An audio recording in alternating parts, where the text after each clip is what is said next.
Alam mo ba kung sino ang walang sawang tumutulong para mawala ang traffic stress sa Baguio?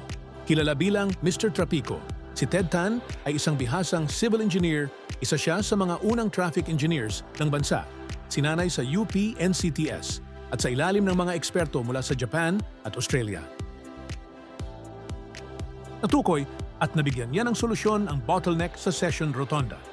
Dahil dito, kinilala siya bilang Outstanding Citizen of Baguio noong 2009. Sa pamumuno ni Mayor Dumogan, isinulong ang pagpapalawak ng mga pangunahing kalsada upang mapagaan ang bigat ng trafiko.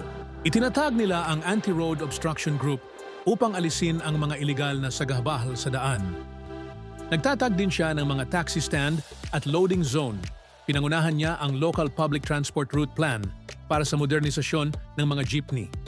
Binuo ang mas ligtas na cycling lanes, malinaw na road markings at mga updated signage. Kinilala ng lungsod dahil sa kanyang mahalagang contribution bilang traffic advisor at designer.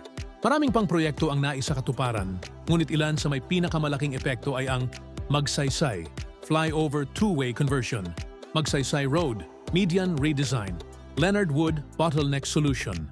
Para kay Ted Tan, ang mga solusyon sa trafiko ay dapat nakasentro sa pangangailangan ng tao, abot kaya, epektibo at hindi pabigat sa mamamayan.